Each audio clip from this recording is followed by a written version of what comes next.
Bienvenue à tous et à toutes à l'avant-dernière partie de la lecture de Cheval indien de Richard Wagamese.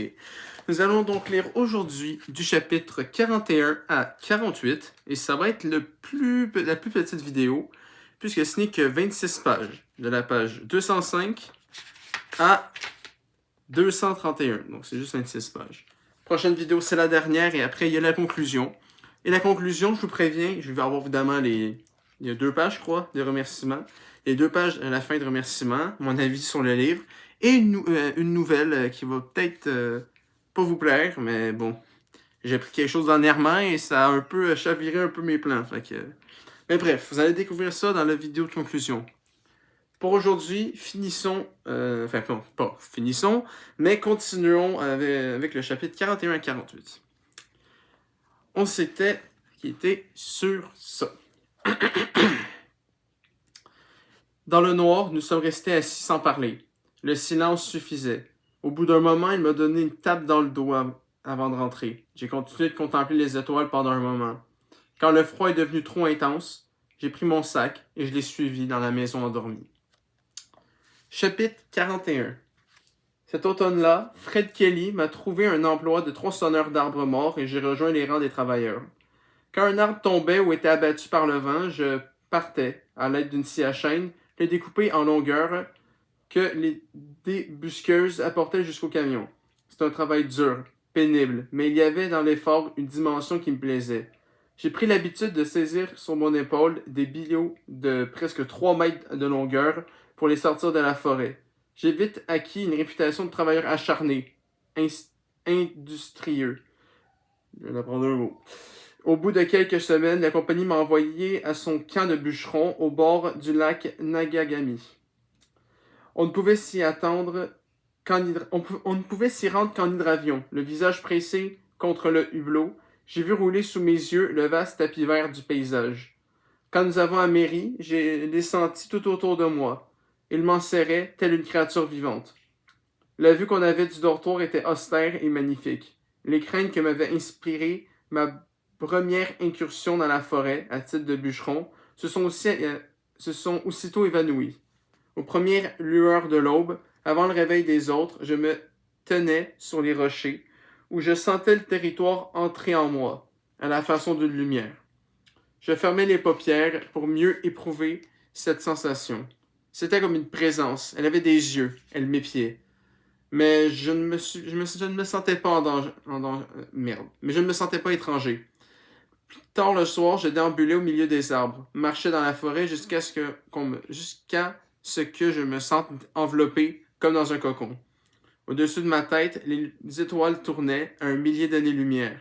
J'avais le sentiment d'être à la convergence du temps, du mystère, du départ et de l'union. Je me suis demandé si c'était ce que voulait dire être un Indien, Ojibwe. Un rituel en quelque sorte, une cérémonie à la fois ancienne, simple et intime. Si j'avais pu la transposer dans la vie quotidienne du camp, les choses auraient été différentes. Elle ne l'était pas.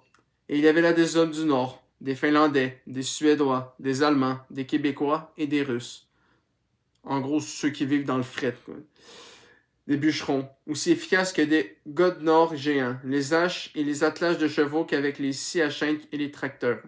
Ils étaient imprégnés de la tradition des camps. C'étaient des types énormes, musclés, qui hurlaient, rugissaient, et dans le cours d'une conversation passaient sans transition d'une langue à l'autre. J'étais donc jamais certain de bien saisir ce qu'ils racontaient. Ils buvaient sec, avec application. Ils passaient leur soirée dans un flot bavard d'alcool, de fumée, de cigarettes et de parties de cartes. Des bagarres éclataient sans crier gare et s'interrompaient de la même façon. Ensuite, ils reprenaient leur partie, du sang sur la main suivante, leurs poings serrés sur leurs cartes comme autour d'un cou. Je ne savais trop que penser de moi. Il n'avait encore jamais eu un Indien parmi eux. Je n'ai donc pas été admis dans leur distraction nocturne. En sortant de la forêt, je m'allongeais sur mon lit pour lire. Ils ont commencé à m'appeler chef, tonto, Geronimo ou brûleur de convoi. Ces insultes, je les avais entendues si souvent que je ne réagissais même pas. Mon attitude leur a déplu. Je suppose qu'ils ont pris mon silence pour de la condescendance. Les livres que je lisais pour une rebuffade. Ils m'ont mis à l'épreuve par le seul moyen qu'ils connaissaient. Dans la forêt, ils m'ont poussé à bout pour voir de quoi j'étais capable. Je tenais toujours le coup. Quand face à un arbre, ils attaquaient à coups de scie, ils attaquaient à coups de scie et de hache, ils accéléraient le rythme. Je les imitais.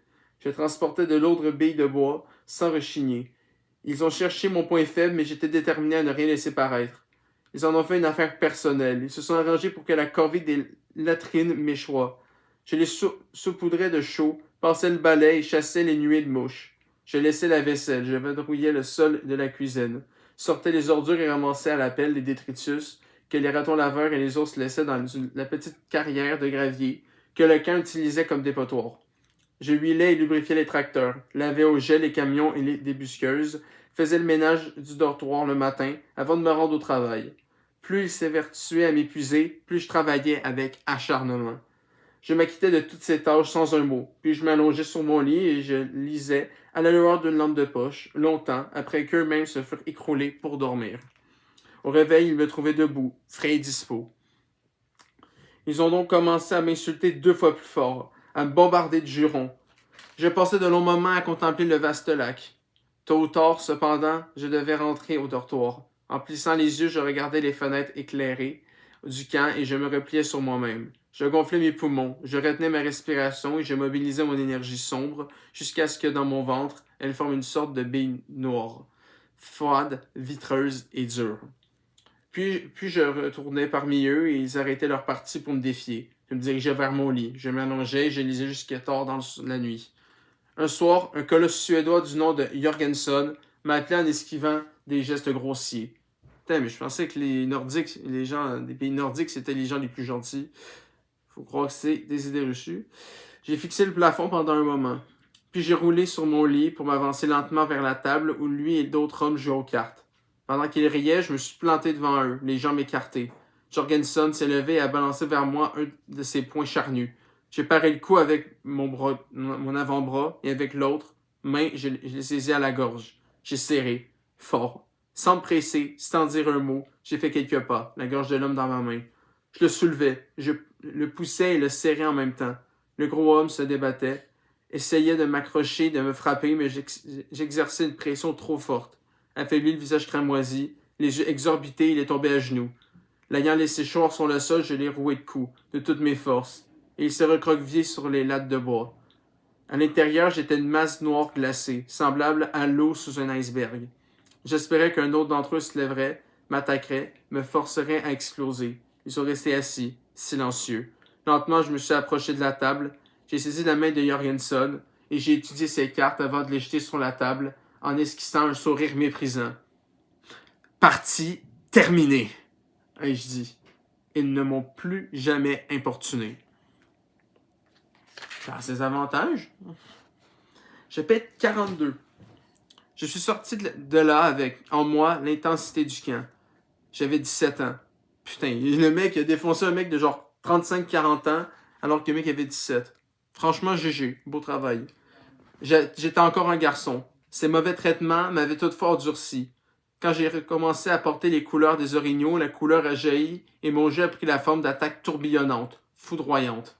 Peu m'importait contre qui nous jouions. J'affrontais les équipes des villes blanches avec la même férocité que celle des réserves. Fini le badinage amical sur le banc. Je fixais la glace d'un air mauvais jusqu'à ce qu'on ouvre la porte pour me libérer. Je demeurais pourvu de grâce, d'une vitesse fluide, mais sous mon casque, mes yeux étaient étaient ceux d'un animal sauvage. J'écumais la glace avec la force d'une locomotive. Quand on me frappait, je répliquais. Quand on me donnait un coup de bâton, j'en donnais un autre plus fort. Je brisais le mien contre les jambières ou des épaulières. Quand un adversaire jetait les gants devant moi, je frappais et je cognais jusqu'à ce que mes coéquipiers s'interposent. Plus de joie, plus de vision. Que la poursuite effrénée du plaquage, de l'assaut, du coup suivant. J'exsudais une noirceur qui se régénérait elle-même sans cesse. Le hockey était pour moi, c'était moi, seul, avec un rugissement dans mon ventre, dans mes oreilles. Quand les autres joueurs de l'équipe ont cessé de me parler, j'ai compris que j'étais en dehors d'eux, des équipes de tournoi et à tout jamais du sport. Chapitre 43. J'ai quitté Manitowadier l'année de mes 18 ans. J'avais économisé sur mes gages de quoi m'acheter une vieille camionnette équipée d'un coffre en métal, pouvant accueillir les outils que j'avais réunis. Je n'avais pas de projet, je m'en allais, rien de plus. J'étais journalier. Il y avait du travail partout. La grande route menait vers l'ouest, les prairies, les montagnes et la côte du Pacifique. Autant d'endroits qui m'étaient inconnus. J'étais motivé, non pas par l'attrait d'une nouvelle géographie, mais bien par la lassitude que m'inspirait l'ancienne. La forêt n'avait plus rien de sanctuaire. Il y avait un grand vide à l'endroit qu'occupaient autrefois les commencements de mon histoire. Cette partie de moi était un récit mort depuis longtemps. Un récit qui ne pouvait plus rien pour moi. Je suis donc parti à la recherche de l'histoire que je saurais créer à la force de mes muscles et de ma volonté, sans contrainte. Je laissais derrière moi le nord et la forêt. J'ai cru ne plus avoir besoin d'eux. Les échos de ceux avec qui j'avais voyagé se faufilaient entre les arbres que j'abandonnais. Les Kenny ont accueilli mon départ avec inquiétude, mais n'ont rien fait pour me retenir. Ce sera dur, Saul, après dit Fred Kelly. Le labeur est adouci par la vie du foyer. Les gens, le bruit, les distractions. Il vous comble quand vous êtes fatigué, vidé. J'ai l'impression d'avoir eu assez de bruit et de monde pour tout un bout de temps, ai-je répondu.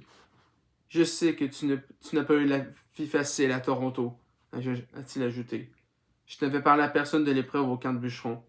Ouais, mais tu peux oublier tout ça. Rester ici, travailler, te faire une vie.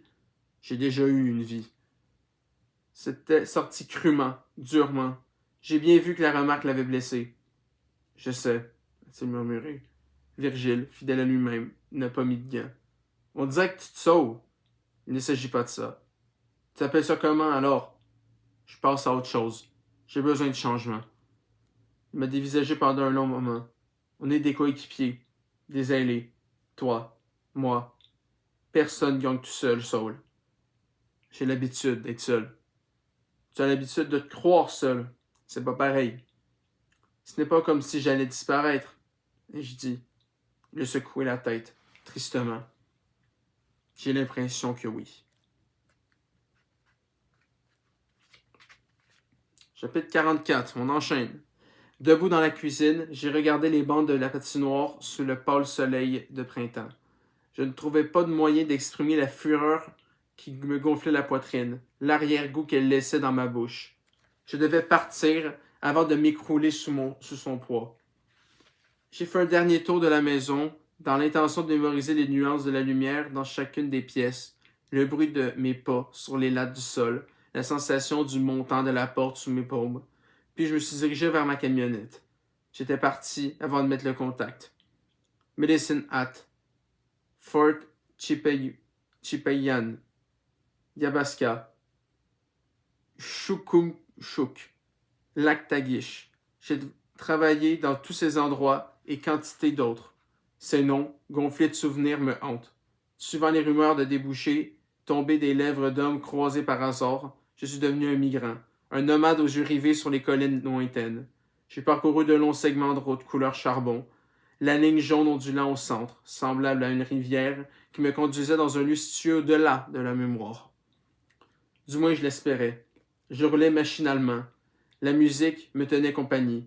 J'aimais sa capacité à meubler l'espace, à occuper le siège du passager de la cabine, les chambres que je louais dans les motels minables des villes forestières, des villes minières et des camps de travail où je me posais. Pendant mes errances, le concerto pour violoncelle de Dvorak, que j'avais découvert dans les livres, m'a je ne sais plus combien de fois aidé à supporter le désespoir qui me tenaillait le ventre. Le travail et la musique m'ont longuement soutenu. Je pouvais me perdre en eux et réapparaître à loisir. Je préférais la solitude à la présence d'inconnus inquisiteurs. Je me suis fait menuisier, couvreur, mineur, bûcheron, paveur, ouvrier ferroviaire, plongeur, racleur de peau, rancher, planteur d'arbres, démolisseur, métallurgiste, débardeur. Je ne me suis lié à aucun de mes camarades de travail. Je ne suis pas devenu causant. Je suis resté à l'abri de la barrière muette que j'érigeais entre les autres et moi. La fureur restait présente. Elle me comprimait la poitrine chaque fois que j'entendais les mots chef, tonto, Géronimo, indien stupide ou la centaine d'autres colibets dont on m'a affublé. Je n'ai jamais réagi. Je ne pouvais risquer l'explosion que je savais inévitable. La sensation de la gorge de Jorgensen sous mes doigts, la noirceur en moi. Je me suis plutôt lancé à corps perdu dans la discipline du labeur, dans le travail abrutissant que je privilégiais. Une partie de moi avait la nostalgie des badinages qui résonnaient sur le banc des joueurs, des propos orduriers et des taquineries. J'ai donc pris l'habitude de manger, midi et soir, dans des bars et des tavernes où les travailleurs se lançaient des vannes, s'engageaient dans d'énergiques joutes verbales. Je restais là, tendant l'oreille. J'absorbais tout, souriais aux réparties les plus spirituelles, aux rebuffades laconiques, aux hommes ivres et volubiles qui radotaient à propos de ce qui concernait les représentants de leur espèce. Je ne sais trop à quel moment j'ai moi-même commencé à boire. Tout ce que je sais, c'est que l'alcool assourdissait le rugissement dans ma poitrine. J'ai trouvé l'antidote à mon exil. De spectateur caché en arrière-plan, je suis devenu farceur, clown, raconteur capable de tisser des histoires où il était question d'événements et de voyagements insensés. Rien qui ne me soit arrivé personnellement. Mais j'avais assez lu pour donner vie à ces récits, les rendre crédibles et convaincants. Parmi les claques, les petits coups et les rires gras qui les accueillaient, j'ai compris qu'il est parfois plus facile d'être quelqu'un qu'on n'est pas que de vivre avec celui qu'on est. Je suis devenu ivrogne, alcoolo. Pendant un moment, cette forme d'évasion m'a aidé à vivre. Quand les histoires et les récits inventés s'inventaient, je passais à un nouveau auditoire et à une nouvelle taverne, à un nouveau endroit où l'Indien en moi s'effaçait derrière les fictions grivoises et hilarantes que j'échafaudais. La bouteille, cependant, finissait toujours par l'emporter. Je parlais moins et je buvais plus, et je redevenais alors indien, un type ivre, baveux et chancelant que tout le monde évitait. Je disposais dès lors d'un nouveau motif pour m'éloigner. Par conséquent, j'ai dérivé. Quand je trouvais du travail, j'étais en gros un ivrogne très fonctionnel. Je gardais sous la main de quoi tenir pendant la journée. Le soir venu, je m'enfonçais, seul, dans l'alcool. Je perdais connaissance en écoutant de la musique, ou un livre ouvert sur les genoux. Je me réveillais à l'aube, j'éteignais la lumière, j'avalais quelques gorgées et je me rendormais. On peut vivre ainsi pendant des années. À force d'expérimentation, on finit par savoir quelle dose il faut ingurgiter pour sombrer pendant tant d'heures. Marcher droit, ne plus avoir de la tremblote. En véritable alchimiste, je mélangeais des élixirs que je stockais dans mon sac repas pour calmer la sensation de pourriture dans mes entrailles, qui me semblait bourrée de strychnine. Monde terne où les choses miroitaient faiblement, sans jamais briller.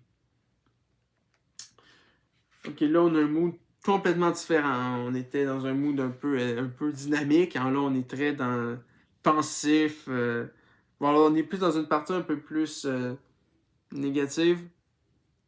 C'est vous qui voyez. Moitié des chapitres. Passons au début de la seconde partie. 45. J'ignore ce qui m'a poussé à revenir dans le nord de l'Ontario en 1978. Je ne me souviens pas d'avoir décidé de me diriger de ce côté. Je ne me souviens même pas d'y avoir réfléchi. J'ai tout simplement abouti à Reddit, là où mon frère avait trouvé ma famille avant notre départ pour le lac de Dieu. J'y suis arrivé par une journée pluvieuse avec très peu d'argent en poche. Après m'être installé dans un petit hôtel, j'ai fait la tournée des scieries et des cours à bois, du chemin de fer et de quelques entreprises de construction. J'ai réussi à me faire embaucher par une équipe qui cassait des cailloux dans une carrière et j'ai accumulé 2 bonnes semaines de gains. Après, plus rien. J'étais fatigué par l'existence que je menais, très fatigué, et j'avais du mal à conserver un semblant de normalité. Bientôt, j'ai été trop désargenté pour pouvoir partir et trop acquitté pour m'en inquiéter. Je traînais dans les débris de boissons, où je quémandais des verres en espérant que ma chance tournerait enfin. J'étais affalé à une table dans le coin d'un bar fréquenté par des journaliers, presque évanoui, quand on m'a secoué par l'épaule. Debout là-dedans! J'ai levé les yeux, certain d'avoir affaire à un serveur ou à un policier. J'ai plutôt découvert un homme âgé, vêtu d'une salopette, coiffé d'une casquette aux couleurs de John Deere et chaussé de bottes de travail. Putain, sérieux, président John Deere, j'en aurais pu croire que c'était Mario, aussi. Ben oui. Un homme. Oh, ok, moi non, âgé, c'est vrai. Mario, il est pas âgé, il a juste 40 ans. Pourquoi? Je demandais la diction pâteuse. Je bois pas avec des types qui dorment. Pourquoi diable voudrais-tu boire avec moi? Je connais pas de meilleur raconteur que les Ojibwe. Je gage que t'as 2 ou 3 bonnes histoires en réserve. Ça peut s'arranger, à condition que tu m'invites. Entendu. Tiens-toi droit et aie un peu de fierté. Pas de problème pour la première partie. On est tous fiers. Faut juste que tu t'en souviennes. Ton peuple? Fier comme c'est pas permis. J'ai eu le plaisir de connaître plusieurs des tiens. C'est pour ça que t'es venu t'asseoir ici. Parce que t'es fier de qui je suis. Fier des tiens, oui. Ça m'a semblé suffisant pour engager la conversation. En tout cas, je m'appelle Sift. Erwin Sift. A-t-il dit en me tenant la main. Je l'ai serré mollement. En revanche, j'ai agrippé avec fermeté le verre de boisson de bière pression apporté par le serveur. Sift m'a laissé tranquille et je lui ai sugré de son silence. Tu veux manger quelque chose? A-t-il proposé après une autre tournée. Ouais, ce serait pas de refus. Il a commandé des steaks avec de la purée de pommes de terre et des haricots. Quand les assiettes ont été servies, j'ai joint les mains, en plein dans le bord, et il a récité la bénédictée. Gêné, j'ai regardé autour de moi pour voir si on nous observait. Il a levé la tête et posé la serviette sur ses genoux. Après le repas, on va chez moi. Je n'ai pu que le regarder fixement. Au cours des 3 jours suivants, il m'a aidé à soigner une gueule de bois carabinée. En reprenant connaissance, je le trouvais à mon chevet, un linge humide à la main. Il m'épongeait le front. Sinon, il m'aidait à manger de la soupe en tenant le bol. Il me parlait quand j'étais effrayé, m'apaisait. Une fois passé le plus dur, il m'a aidé à marcher jusqu'à la galerie pour me permettre de respirer un peu d'air frais. Pendant ce temps, il ne posait aucune question. Herb Sift exploitait une ferme assez vaste, avec une douzaine de têtes de bétail, quelques moutons, des poules et un vieil âne rescapé de l'époque où il avait des chevaux. Il coupait du bois pour arrondir ses fins de mois. Son dernier bûcheron était parti sans crier gare et il avait besoin de quelqu'un pour le remplacer. Je me déplaçais à bord de sa deuxième camionnette pour transformer en bois de chauffage les arbres morts, les débris abandonnés par les forestières et les arbres que d'autres propriétaires souhaitaient voir coupés. À l'occasion, je sortais des arbres morts à l'aide d'un treuil. Je transportais le tout dans le parc à bois d'herbe, où je cordais les bûches selon l'espèce et le nombre de saisons de séchage nécessaires. Pour moi, c'était une sinécure. Je connaissais bien le bois et je prenais plaisir à travailler en solitaire. Je livrais du bois de chauffage dans les maisons de la région. Je gagnais une pitance, mais c'était un bon travail honnête et j'avais contacté une dette envers Herve. Il m'avait cédé une chambre dans la maison de ferme. Il était veuf. Sa femme était morte 10 ans plus tôt et il vivait seul. Il n'avait pas eu d'enfant. Herve ne buvait pas beaucoup et il se débrouillait plutôt bien au fourneau. Il ne m'a jamais fait payer mes repas. Je n'avais nulle part où dépenser mon argent. Bientôt, j'ai eu un compte bancaire pour la première fois depuis des lustres. Je me suis habitué à cette nouvelle routine, au confort qu'elle me procurait. Mais une impatience et une agitation irrépressible persistaient en moi. 46. Le soir, nous jouions aux cartes en écoutant la radio. Si je n'en avais pas envie, il ne me forçait jamais la main. J'avais le sentiment qu'il voyait clair en moi et qu'il comprenait que j'avais dans mon être des territoires inexplorés. Il se réjouissait de me voir me ressaisir, retomber sur mes pieds. Saul, m'a-t-il un jour demandé, tu n'as pas envie d'autre chose? De fonder une famille, d'avoir une maison, tu vois le genre? Je n'ai pas le temps de rêver. Et je dis, autrefois, oui, ils ne se sont pas matérialisés. Mes rêves, je n'en ai plus. Il m'a regardé droit dans les yeux et j'ai soutenu son regard. Puis il a laissé tomber en hochant la tête. C'était notre première vraie conversation. Pour l'essentiel, il me laissait travailler, être qui j'étais. Entre nous, il y avait toujours plus de silence que de paroles, mais nous respectons réciproquement notre besoin d'intimité. Je sais que sa femme lui manquait. Il portait son absence comme un vêtement. Il m'en a un peu parlé. Ils avaient été ensemble pendant presque 30 ans.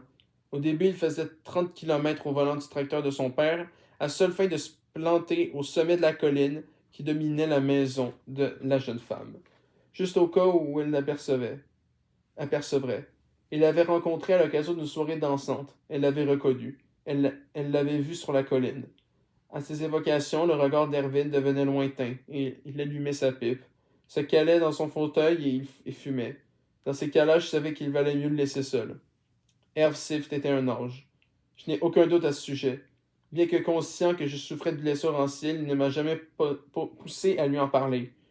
Il s'est contenté de m'offrir la sécurité, son amitié, mon premier vrai foyer depuis longtemps.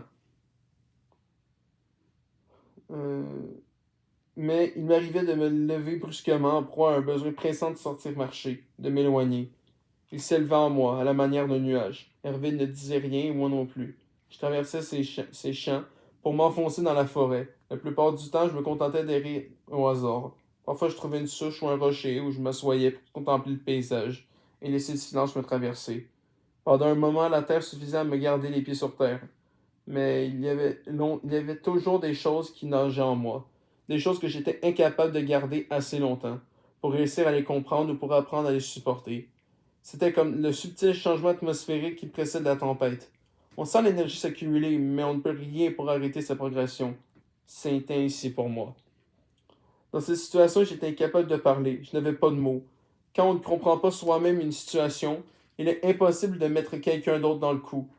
Je suppose, même si on est très motivé. Je ne l'étais pas. À cette époque, la désolation et moi étions déjà des vieux compagnons de route. Le seul remède que je connaissais, c'était la bouteille.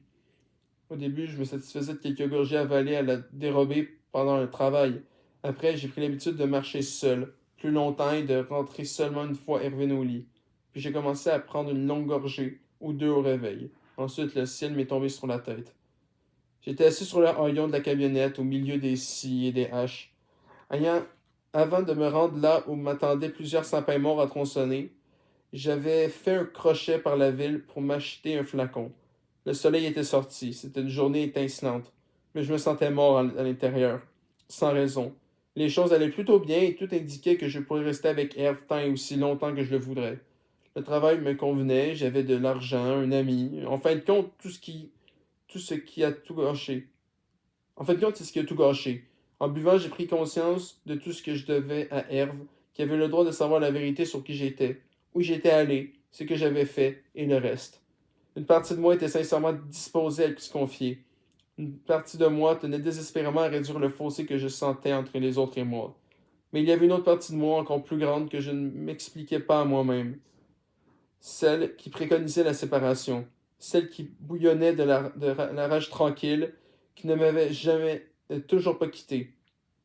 Qui savait que sans elle, je serais vraiment seul. Définitivement, à tout jamais. C'était toujours elle qui l'emportait. J'ai bu donc. J'ai fini le flacon et après avoir entassé les outils et le matériel dans le coffre, je suis rentré chez Herve. Il était sorti. Il avait le projet d'acheter quelques têtes de bétail et un autre producteur, établi à une cinquantaine de kilomètres de là. Dans la maison, j'ai réuni mes affaires. J'étais dans le vide d'une autre cuisine, d'une autre maison, d'une autre vie, qui toutes ne demandaient qu'à m'abriter. C'était trop. Je ne pouvais pas courir le risque de laisser un de mes semblables apprendre à me connaître. Je l'ai compris à cet instant plus sûrement que toute autre chose. Je ne savais pas pourquoi j'étais ici. Tout ce que je savais, c'est que j'allais m'enfuir et continuer de m'enfuir parce que j'avais appris qu'il est beaucoup plus facile de partir quand on n'est pas encore tout à fait arrivé. J'ai donc sifflé la bouteille de vin qu'Herve gardait sous l'évier. Quand la tête a commencé à me tourner pour de bon, j'ai griffonné un mot lui indiquant qu'il pourrait récupérer la camionnette et je suis parti. Une fois de plus, moins d'une heure plus tard, j'étais à bord d'un autocar Greyhound à destination de Winnipeg, avec une autre bouteille dans mon manteau et le goût d'un autre rêve desséché dans ma bouche. Chapitre 47. C'est drôle tout de même, cette manie qu'ont les gens de dire santé en trinquant. Quand on boit comme je buvais, on ne soucie justement pas de sa santé. On boit au-delà des conventions de tous les jours. Un foyer, un emploi, une famille, un quartier par exemple. On boit au-delà de la réflexion, de l'émotion, au-delà de l'espoir aussi. On boit parce que malgré tous les chemins qu'on a pris, c'est la seule direction qu'on connaît par cœur. On boit jusqu'à ne plus entendre les voix, ne plus voir les visages, ne plus pouvoir toucher. On boit jusqu'à ce lieu que seuls connaissent les ivrognes purs et durs, le fond du puits où on ne peut se blottir dans le noir, hanté par l'éternité, par le souvenir de la lumière. J'ai longtemps été au fond de ce puits. Remonter vers la lumière a été diablement pénible. Le premier constat que vous devez faire, c'est que la chose dont vous avez besoin pour survivre vous tue. C'est la partie difficile. Les premières grosses gorgées vous soulagent. Tout devient supportable. Vous finissez par vous convaincre que tout va s'arranger, même si dans votre fort intérieur, vous savez que c'est impossible. Alors vous faites face à la réalité et vous essayez d'arrêter. Les salauds entêtés comme celui que j'étais devenu à la fin en viennent à penser qu'il en savent assez sur le sevrage pour s'en occuper tout seul. Nous réduisons, nous dosons, nous espacons les verres, toujours en vain. Nous restons aussi soifards qu'avant parce que la seule façon d'arrêter vraiment, c'est d'arrêter. C'est ainsi que j'ai abouti à l'hôpital. À Winnipeg, j'ai été pris de convulsions et je me suis écroulé sur le trottoir. Quand les terreurs engendrées par le sévrage sont devenues incontrôlables, on a dû m'attacher. J'ai vu des choses indescriptibles et j'en ai été réduit à bafouer des propos incohérents en agitant mes bras et mes jambes. Au bout de 5 jours de médication bien mesurée, je me suis calmé. Au bout de 7 jours, j'ai pour la première fois gardé de la nourriture solide. Le lendemain, j'ai pu m'asseoir. Les travailleurs sociaux m'ont parlé du centre Aube Nouvelle. Pour un autochtone, m'ont-ils dit, c'était le meilleur endroit où obtenir de l'aide. Le centre, calme et paisible, occupait un terrain d'une centaine d'acres au nord de la ville. Au début, je me suis montré réticent, mais les médecins m'ont parlé de tout le mal que j'avais fait à mon corps et prévenu que la prochaine brosse risquait de me tuer. Pour une étrange raison, je les ai écoutés. Je ne me souviens pas de les avoir écoutés. Je l'ai fait, voilà tout. Sur place, cependant, j'ai tout fait pour récupérer assez de force pour pouvoir partir. J'étais accro au départ tout autant qu'à l'alcool. Le plus drôle, cependant, c'est que plus le brouillard se dissipait dans ma tête, plus les souvenirs remontaient à la surface. Ils se sont mis à jaillir, comme de leur propre gré. M'enfoncer dans cette longue spirale noire a fait remonter la lumière pour la première fois depuis très longtemps. Je ne euh, je ne sais pas si j'en suis heureux. Je ne l'ai pas été au début, en tout cas. Avant de pouvoir bouger, j'ai eu la sensation de faire du surplace en clignant des yeux. Donc là, si vous vous rappelez au début, euh, c'est lui qui est dans un centre, justement, et qui écrit sur sa vie. Et en fait, il voulait pas se confier avec la parole, fait qu'il l'a fait à l'écrit, puis tout ce qu'on a lu jusqu'à présent, c'était ce qu'il avait écrit à propos de sa vie. Et là, ben, on est un peu au retour au début. On est un peu au retour au présent. Parce que toute l'histoire, c'était de l'écriture, donc c'était un flashback en quelque sorte. Ben là, on est revenu au présent, je crois. Bien, dernier chapitre pour aujourd'hui. 48. Après, je n'ai plus très bien su quoi écrire. Malgré de vaillants efforts, je ne trouvais rien à ajouter. Je me sentais insatisfait. Je croyais découvrir quelque chose de nouveau, quelque chose de fort qui me guérirait. En tout cas, c'était ce que m'avait annoncé Moses. Devant cette promesse non tenue, je suis, une fois de plus, parti me promener tout seul en forêt. Il me semblait que tout était comme avant. L'unique changement notable, c'était que je ne buvais plus. Seule la nature m'offrait une forme de consolation. Chaque jour, je sortais donc explorer les environs du centre. Une famille de castors avait construit sa hutte au milieu d'un petit étang, quelques kilomètres plus loin dans les bois. Je me suis assis au milieu des cèdres pour étudier ces animaux. Ils étaient adorables. Ils se sont affairés pendant tout l'après-midi. Quand ils ont enfin disparu dans leur hutte, le soir tombait et mes chances de rentrer au centre n'étaient pas très bonnes. Je me suis dirigé vers un petit tablier rocheux que j'avais repéré. Il y avait pas mal de bois mort à cet endroit et j'en ai réuni assez pour allumer un bon feu. Si on me cherchait, on me trouverait sans difficulté. La nuit grouillait d'étoiles. Allongés dans la mousse, je les ai observés. Plus je les observais, plus je sentais la terre basculer dans les cieux. J'ai mis beaucoup de temps à m'endormir. J'ai entendu un bruit dans les arbres. J'ignore si à ce moment j'étais éveillé ou en train de rêver. Un tout petit croissant de lune éclairait le ciel et un brouillard bas planait au-dessus du sol.